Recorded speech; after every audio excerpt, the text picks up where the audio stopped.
সকাল সকাল গাইস উঠে বাজার নেই, কিছু নেই, তো মাথায় কিছু আসছে না যে কী রান্না করব কি করব। তো ঝটপট 150 টাকা নিয়ে গিয়েছিলাম মাংসের দোকানে, একটু মাংস আনলাম, অল্প একটু মাংস এনেছি। ওয়েলকাম টু ব্লগ বাবু সোনা দাস স্যার ভাই চ্যানেলে তোমাদের স্বাগত। তো আপনারা কেমন আছেন? আশা করি গাইস ভালো আছেন। তোমাদের ভালোবাসায় আমরাও খুব ভালো আছি, তোমরা আমাদের পাশে থাকো। হাঁড়ি থালা বাসন মেজে আনলাম, অনেকটাই বেলা হয়ে গিয়েছে, তো রান্নার দিকে যাচ্ছি। তো হাঁড়ির চালটা ধুয়ে নিচ্ছি, নেওয়ার পরে ভাতটা বসিয়ে দেবো। ভাতটা বসিয়ে দেওয়ার পরে ভাবলাম যে ঘর বাড়িগুলো একটু নোংরা হয়ে আছে, তো একটুখানি দুটো ঘর বারান্দা মিলে একটু ঝাড়ঝোড় দিয়ে পরিষ্কার করে ফেললাম। আর পরিষ্কার করে দেওয়ার পরে এবার ভাবছি এরপর বাছা কটাগুলো করে নিতে হবে। বাছতে বাছতে মনে হচ্ছে যে কখন হবে, কখন রান্না করব, অনেকটা তো বেলাও হয়ে গিয়েছে। আলু বাছা কমপ্লিট। এরপরে ভালো করে পেঁয়াজগুলো কুচিয়ে নিলাম, কুচিয়ে নেওয়ার পরে ভাতটা দেখছিলাম যে ভাতটা হয়ে গেছে কিনা। হয়ে গিয়েছে, তো আমি ভাতটা লাভিয়ে ফেললাম। তো লাভতে লাভাতে ভাবছি যে কখন কি হবে। তারপরে কড়াই বসিয়ে দিলাম গ্যাসের উপরে।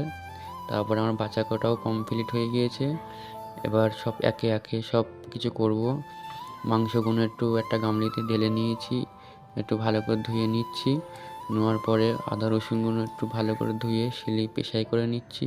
পেশা করা আমার হয়ে গিয়েছে। তো আস্তে আস্তে আমি গ্যাসটা ধরালাম। ধরানোর পরে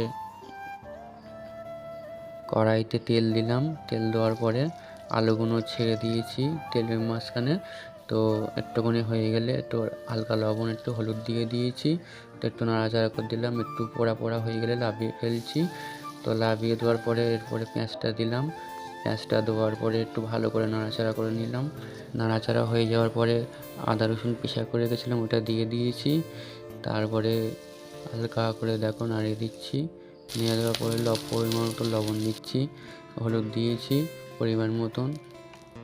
তারপরে একটু লঙ্কার গুঁড়ো দিয়েছি, একটু জিরের গুঁড়ো দিয়েছি। তারপরে একটু ভালো করে নেড়ে মাংসটা দিয়ে দিয়েছি। মাংসটা অনেকটা কষা হয়ে গিয়েছে। তো একটুখানি তুলে দেখলাম, খেয়ে দেখলাম। ভাইকে জিজ্ঞাসা করলাম যে ভাই একটু খেয়ে দেখ কেমন হয়েছে। তো ভাই গালে দিয়ে কি বলছে দেখো, বলছে যে খুবই সুন্দর হয়েছে। তারপরে ভাইয়ের থেকে এক পিস আমি একটু হাতে নিলাম, তো নিয়ে খেয়ে দেখছি যে সত্যি খুবই সুন্দর হয়েছে। আমি গামলিতে মাংসটা লাভিয়ে ফেললাম। তো হয়ে যাওয়ার পরে দেখো মাংসটা কেমন হয়েছে, খেতে কেমন লাগবে জানি না। তো আমি ভাতটা নিয়েছি, ভাতের সাথে খাচ্ছি। আর খেতে খেতে ভাইয়ের বলছি যে কেমন হয়েছে মাংসটা। ভাই খাচ্ছে আর বলছে যে খুবই সুন্দর হয়েছে। তো আমিও একটু গালে নিয়ে দেখলাম যে কেমন হয়েছে মাংসটা। খেয়ে দেখছি যে খুবই সুন্দর হয়েছে, অনেক সুন্দর হয়েছে। তো গাইস, কষ্ট করে রান্না করেছি, তো কেমন হয়েছে আমি তোমাদের সাথে বলেছি। ভালো লাগলে লাইক শেয়ার কমেন্ট করবে।